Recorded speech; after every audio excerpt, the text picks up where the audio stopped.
we move ahead.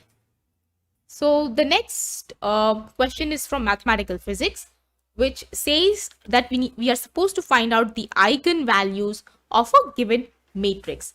So let us start. Again, this is quite a simple question. You people can do it side by side as I'm doing this question. So fairly simple question. So today we will start with fairly simple questions just to build up a base so that we can proceed to much more complicated questions later on. So the eigenvalue equation is given as follows, where A is the given square matrix and lambda is the eigenvalue and x is the eigenvector.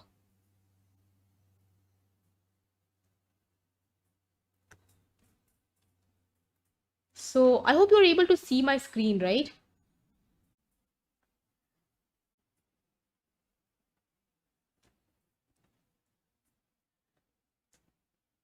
So let us proceed. So we have the eigenvalue equation written down out here, where A is a given square matrix that we have, and lambda is the eigenvalue, and x is the corresponding eigenvector to the eigenvalue lambda of the square matrix A.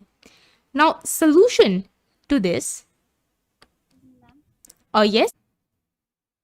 So solution to this would be A minus lambda I x is equal to 0.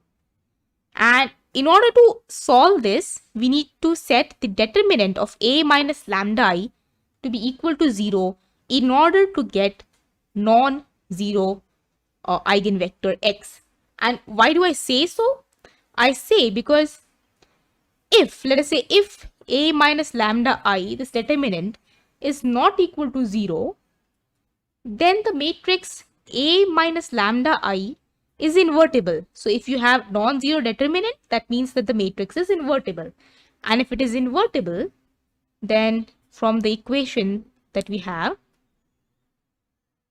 we can invert this matrix, and then we will get x equal to a minus lambda I inverse times 0, which is 0.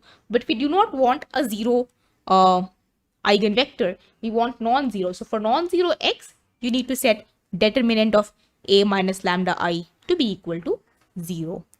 Now in our case, what is our A? A is given as the following matrix: 2, 3, 0, 3, 2, 0, and 0, 0, 1. So this is the matrix that we have. So now if you write down A minus lambda I, that would be 2 minus lambda, 3, 0, 3, 2 minus lambda, 0, 0, 0, 1 minus lambda. So this is the determinant that we need to find and set equal to 0. So this is our A minus lambda I determinant. So this gives me, I'm just expanding along the first row. So 2 minus lambda, 2 minus lambda, 1 minus lambda. Now from this element, now just simplify this. Take 1 minus lambda common. So this is just plain simple algebra.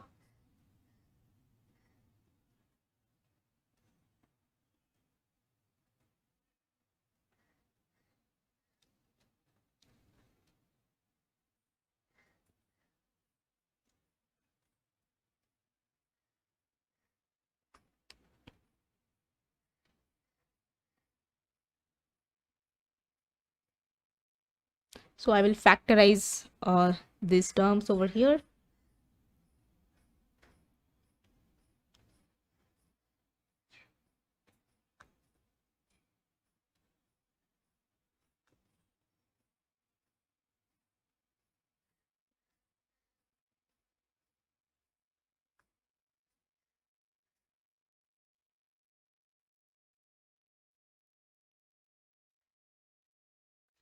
And now we get all the terms factored out.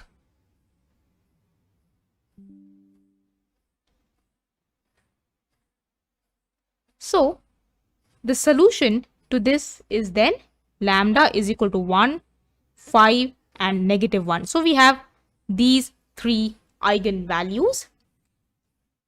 So coming back, the correct option is option number C, where eigenvalues are 5, 1 and -1. So this is a simple question on finding out the eigenvalues.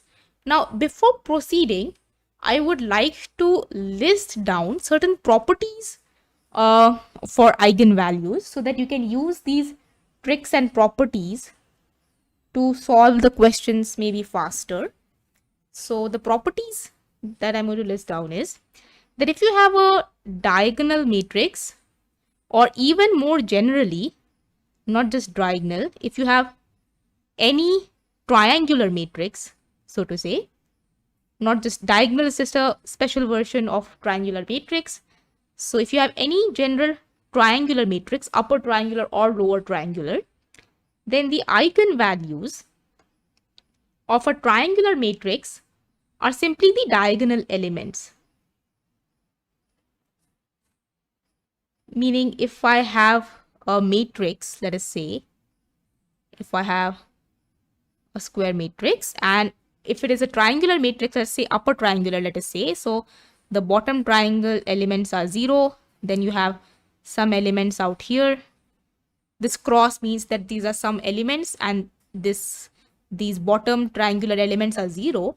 In such a case, your eigenvalues are this diagonal elements. These three elements out here are the eigenvalues. So you need not actually compute the determinant to find out the eigenvalues. If you have a triangular matrix, you just read out the diagonal elements and they are your eigenvalues. Some other properties are that determinant of a matrix is the product of its eigenvalues. Trace of a matrix is sum of its eigenvalues. And then if we have a unitary matrix, so unitary matrix, then the modulus of each of its eigenvalue is going to be equal to 1. So this is a property of unitary matrix. So if you feel that, if you see that there's a unitary matrix, then for unitary matrix, all your eigenvalues will have the modulus equal to 1. And then last property that I want to list down. By the way, for those of you who have forgotten, unitary matrix is given as follows. So this dagger right here is the basically Hermitian adjoint. So that means you take the complex conjugate and then the transpose. So this thing right here is basically you take complex conjugate and the transpose. And coming to the last property, so eigenvalues of the matrix A to the power k are given by lambda I to the power k, where lambda I are the eigenvalues of the matrix A. So if you have eigenvalues of a matrix A and you want to find out the eigenvalues of certain powers of A, then you just need to take the eigenvalues of A and multiply it as many times as the power.